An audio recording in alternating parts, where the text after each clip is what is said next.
Hello, my Tier 1 people. I've got an opportunity that could shape your future. I'm working exclusively with one of Australia's most promising fintech startups. They've flown completely under the radar, quadrupling revenue, winning blue chip clients, and gaining significant market share. The founder has done an incredible job so far, and it's now time to hand over business development and bring in the company's first head of sales. We're looking for someone to drive growth, the go-to-market strategy, and help scale an innovative data platform aimed at the $4 trillion superannuation industry. If you're a sales leader with RegTech, FinTech, or SaaS experience, this is your chance to join a high-impact founder and accelerate your career. Interested? Drop me a message on LinkedIn or give me a call on 0415 55 1138.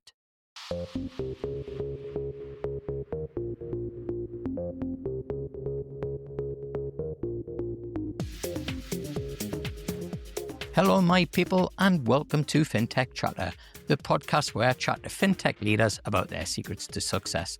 I'm Dexter Cousins, your host and the founder of Tier 1 People, the executive search and recruitment firm that's dedicated to helping fintech companies hire exceptional people. Today's guest is Joni Pirovich of Crystal AOS, a crypto compliance tool powered by AI. She's joining us on our special series where we're highlighting some of the Aussie founders and innovators at the intersection of TradFi and digital assets. Joni, welcome to the show. Hi, Dexter. Thanks for having me. Great to have you. It's been really cool to watch how you've evolved from the sidelines over this last few years. And I'm a big admirer of the work that you've done and the sacrifices that you've made, particularly in the digital asset space, to move that space along. And I think you're probably one of the biggest contributors to the Australian government R&D in this space, and you haven't been paid a dime. So thank you very much for coming on. And I'm hoping that you can kind of share with us a little bit more about you now going into the world of ventures and hopefully getting some payback for all the hard work that you've done. Well, it's a rocky road doing it from Australia. Some people have described it as hard mode, and I can attest to that. But I think I'm a crypto lifer, and when I say crypto, I mean all of this good programmable innovation that we've hardly unlocked yet. So that crypto word is a loaded word of good things for me. Hopefully, with the software that I'm building, we can help unlock a lot more of that. Awesome. So maybe if you could tell us a little bit about your background before we talk about the solution that you're working on. Happy to. So I've been a crypto lawyer for about a decade now and have seen many bears and bulls and holding on for dear life at times. It's been fun. And about 5 years ago, I started my own crypto specialist law firm called Bedazzle. And that stands for Blockchain and Digital Assets Services Plus Law. We do the legal services plus the strategic consulting internationally. Because crypto and blockchain is a global technology, if you're working in this space, you're really global from day one. But from the regulatory perspective, you need to start putting some guardrails and some barriers to throttle the potential of the technology to stay within the bounds of the regulatory environment. So I've, in my law firm, obviously international tax was my anchor. I was trained at PwC, but having been a crypto lawyer for the last decade, where we had the ICO boom, we've had DeFi summer, we've had NFT summer. It started as a tax anchor, but then I had the initiation of fire each time to become a financial services and regulatory lawyer. And then NFTs introduced a lot of the IP considerations. And throughout that, we had a lot of litigation, labor issues, employment issues, which we can get into if you like, but just worked with subject matter experts in the different legal domains around the world. So have acted for every different type of crypto business, whether that be exchanges or custodians, development companies for DeFi protocols, foundations, you name it, I've acted for them, and I've probably seen from a holistic view the spectrum of legal and tax issues that they're grappling with. Yeah. We finally seem to be making some progress on the regulatory front, which is brilliant. My concern from a kind of you being the specialist in human capital, and I'm getting smashed at the minute with head of compliance roles that are really Yeah. hard to find the people. And when you reach out to the people, they want to be paid, 2 to 3 times more than what the role's actually valued to the business. So I kind of see a huge challenge ahead in being able to administer what the government's proposing purely from a lack of skills, knowledge, and expertise, which I guess is the segue for you to talk about the solution that you're working on, because I think it's going to be critical that we have access to tools like the one that you're building in order to overcome these challenges that I'm kind of predicting are right there, just around the corner. Exactly. It's the hiring at the senior levels, who has that perfect blend of traditional finance compliance experience as well as exposure to Yeah, crypto compliance to step into these roles. But at the same time, in developing AI tools, I can see the other side of the debate, which is how do we train the juniors and yeah, continue to have humans involved in the loop in yeah, high value adding ways. So there's the top down and there's the bottom up that we're trying to solve for at the same time. And we think that having a system, the Crystal agentic operating system at the ready is what is going to solve for those hierarchies, I yeah, suppose. And really, it's giving people the ability to interact with AI in their most productive way. And my theory and my thesis is humans don't do their best just chatting in to these GPTs. They're not going there. They don't want ChatGPT to give them the answer. They want to build the systems that they can almost set and forget so yeah, that they know the role that they're going to play. And that's part of a system. You rise to the standard of your systems rather than fall to the level of each thing that you can put in a chat. yeah, yeah. So that's essentially what we're building from top down to bottom up.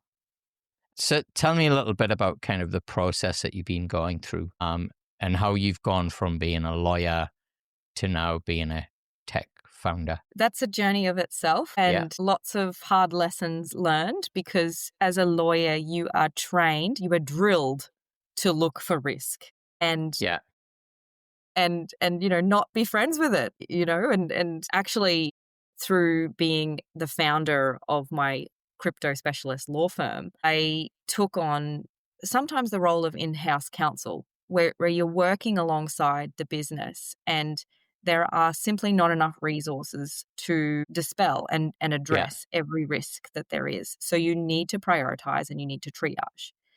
And that moderated the strict discipline that there is when you go through law school to say, identify all of the legal risks mm, and provide the legal advice. Managing legal and compliance risks doesn't just stop with the piece of paper giving you the advice on what they are. yeah, There is the whole operational model of how you manage them and dynamically manage them as the circumstances and the yeah, settings continue to change. So, the practice of law is very much different to applying the theory of law. yeah, And that I developed through Bedazzle, really, and also through the training at Peter.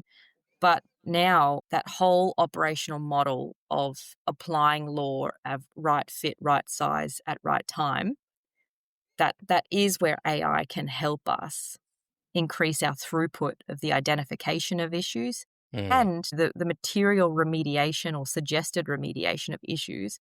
And then the human value is judgment. Do I want to bring to bear based on my experience or my other knowledge? yeah, And so the humans should be allowed to thrive in those yeah. circumstances with the tools that allow them to thrive. One of what you've just explained there is probably the biggest challenge that I have when it comes to hiring and identifying the right people.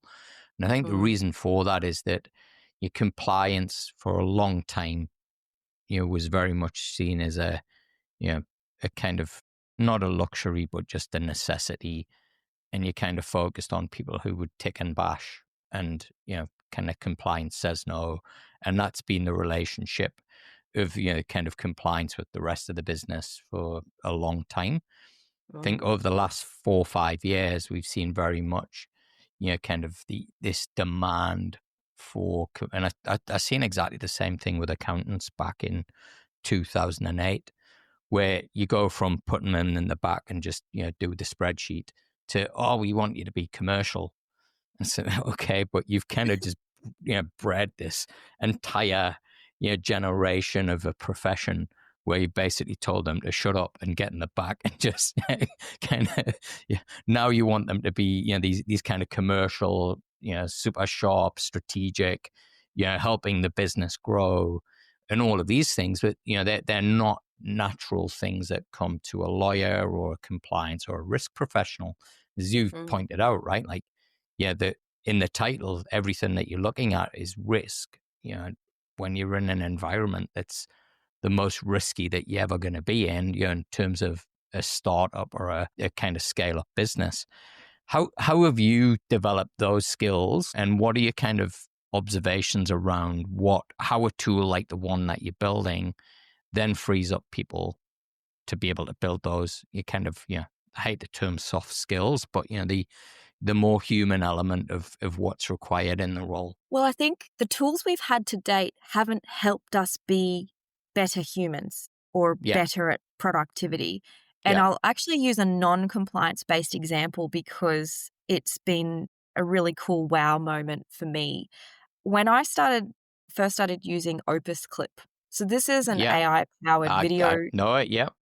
You know it well. No, I mean, if it's awesome. And actually, the wow moment for me using Opus Clip was, so for those that are not familiar, you can record a video, might be 90 seconds or it might be an hour, and you upload it into Opus Clip. It then deconstructs that whole video into sound bites. It might be 10-second sound bites or 20 seconds. So you might have a spray of 10 sound bites from your 2-minute video. And that is sort of the first level of usefulness. Is it makes it easier for you to share those snips on social media. But it goes one step further and it ranks the virality of each of those sound bites. So you know exactly this is going to have 98% virality, but this other clip is only going to be 10%. So that within seconds helps you identify how to be a better human at the recording stage, the upstream stage. And so yes, once you've recorded it, you'll pick the 97, the 98% viral one. But actually, if you go in and look at the 10% one, you can immediately learn how to be better at recording. And that's the same methodology that I'm using with Crystal to say, you don't want to chat. Yes, you can go and do prompt engineering and improve your, prompt to get to context engineering and put more of the context in the prompt. But you're not there for just the answer. You're there to improve the upstream. Yeah. It's funny you mention that because I'm using Claude in a very similar way. Yes, it can help me do things quicker, but it's more from a research perspective and me kind of getting out. You'll know this, right? You kind of, it's almost like you got multiple personality disorder when you're a founder or leading a small business because you got so many different hats to wear, and getting that out of your head, something I've found really difficult, over the last 9-10 years that I've been a business owner, and still have, my black book and, jot things down.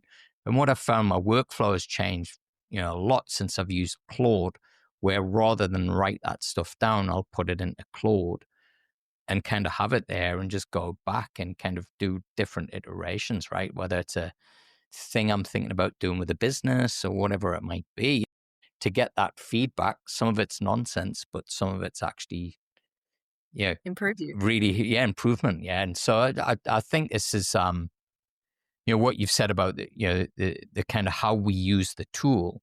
It's not, it's not to give the answers. It's actually to, kind of move people towards more of a critical thinking kind of mindset, right? Yeah, but also in my own experience of using more AI in my day-to-day, and Crystal Chat was one of the first applications of the AOS. I used that in Bedazzle to increase the throughput, so could do Yeah. more work in less Yeah. time Yeah. and, focus on myself as the value adding piece of Yeah. the puzzle.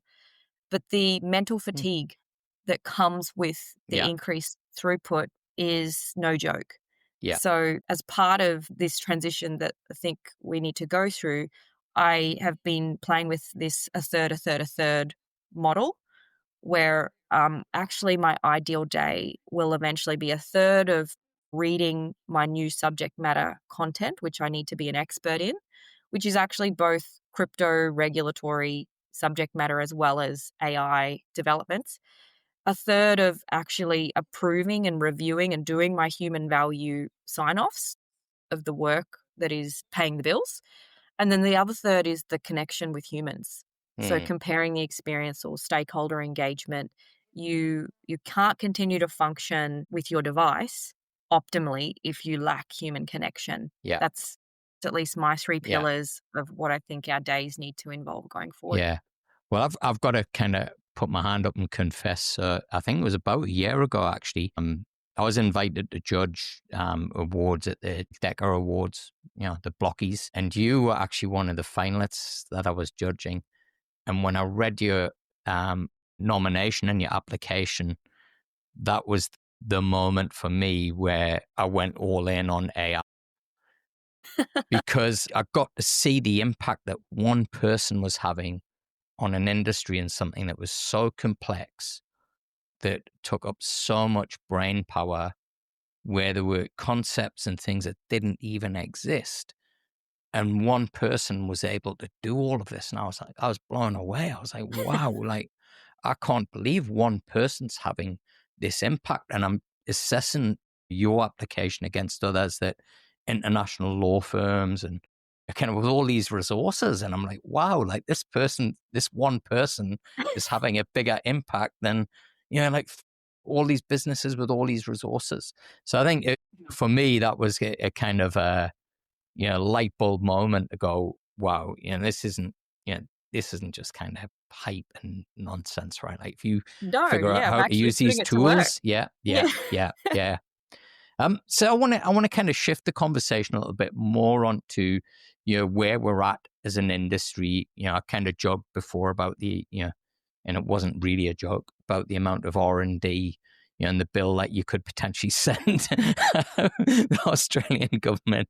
But I wanted to talk about where you feel we're at as an industry, and maybe some of the things that we've all got to be doing better to move this forward, because it does feel like we're at a point where, yes, they still have to be cautious, but if we don't move, we very much we're already being left behind. We're going to get left behind even further. Well, like I said in the opening, being in Australia is in hard mode. Whenever I travel overseas, and there are a number of crypto and AI conferences that I've attended across the US, Asia Pac, and EU, UK, the way that I'm received and what I'm talking about, I mean, the rooms are just more filled. So the reach that you get for any one room that you're speaking in is tenfold. But also, when I was in Toronto and the UK mid-year, talking about Crystal AOS and what's coming and what's being built,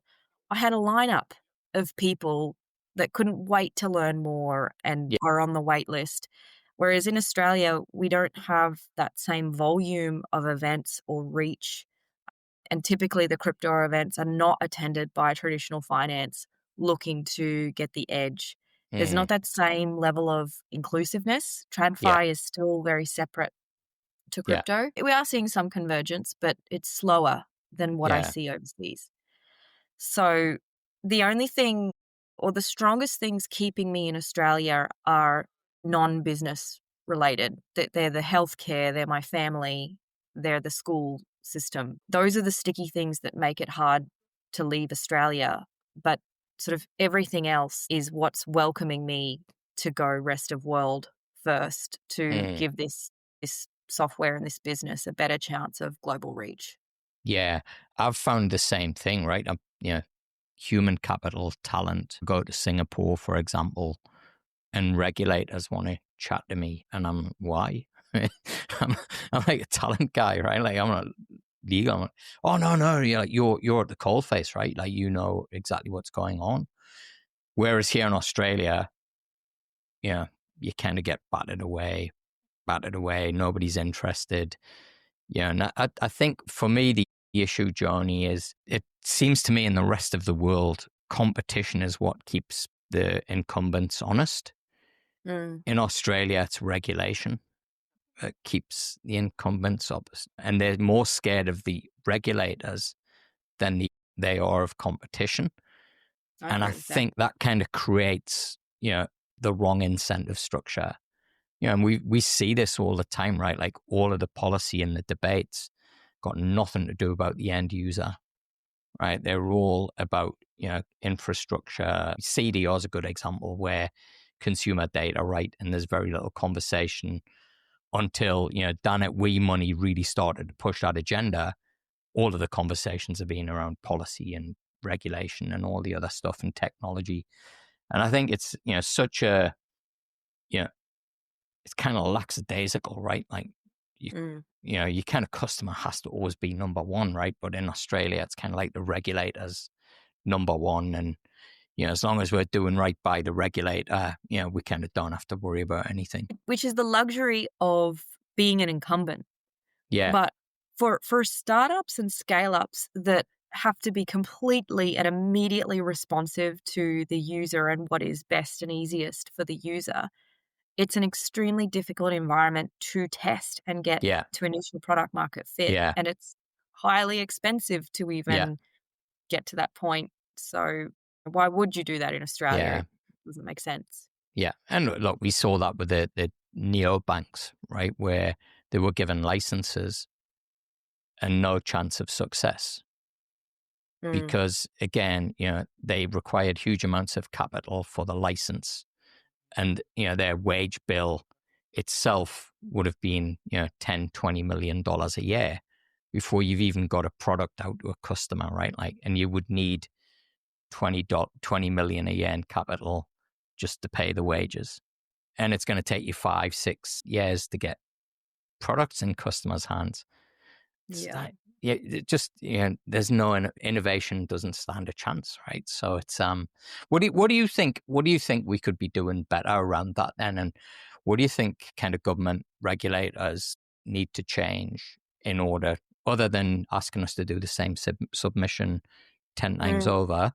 What do you think are some of the things that they can do to really kind of move things on and create more of an environment that is conducive to true innovation? Well, probably a lot of things. My understanding is that there are always several initiatives going and underway, and it's sort of who you know to get on track and be part of the Australia UK fast track program, or the equivalent for US Australia. It's quite hard for first-time founders or even people in traditional finance to understand what track they need to go on that is Yeah. the fast track for high growth startup ideas.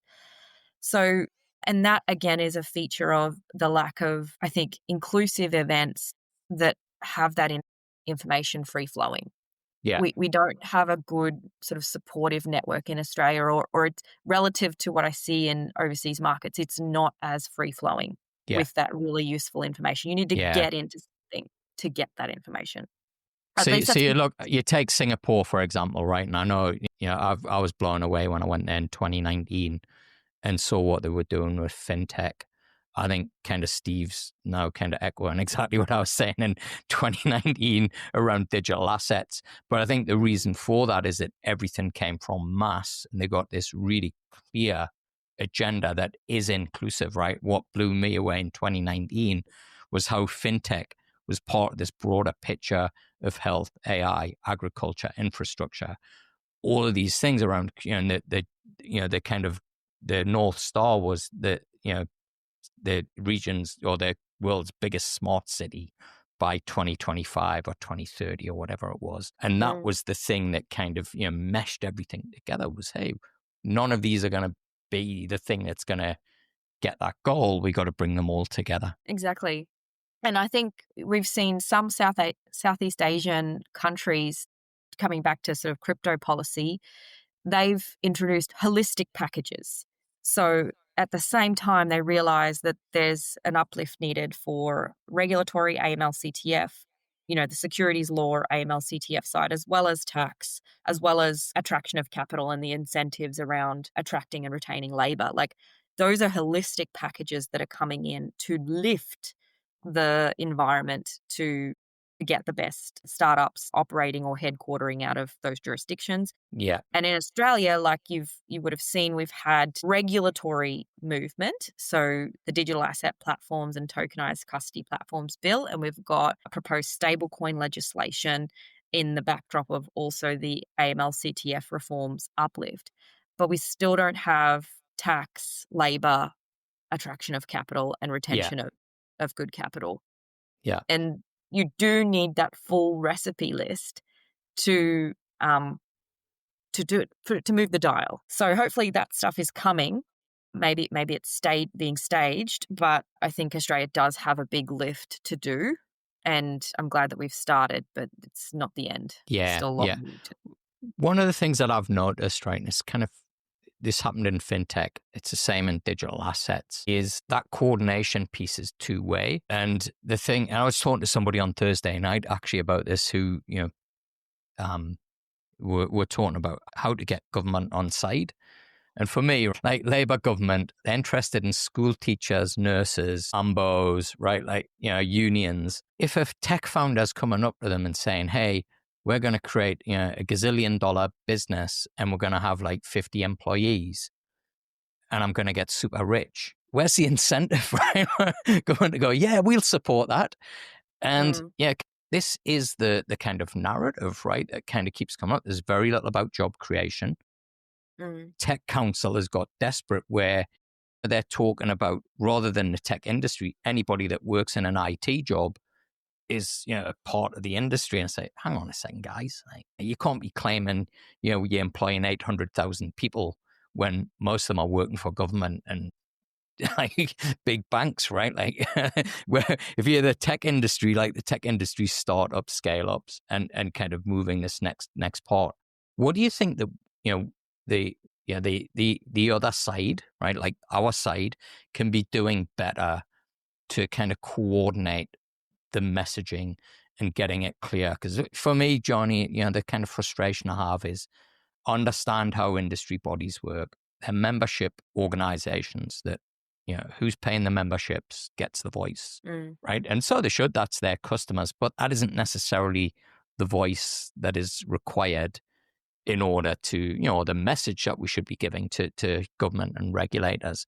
What do you think we could be doing better on that side? A lot, again, and with Australia's ability to coordinate large communities and large membership bases to deliver, a top message or the top 3 asks, we are still unproven in that respect. Yeah.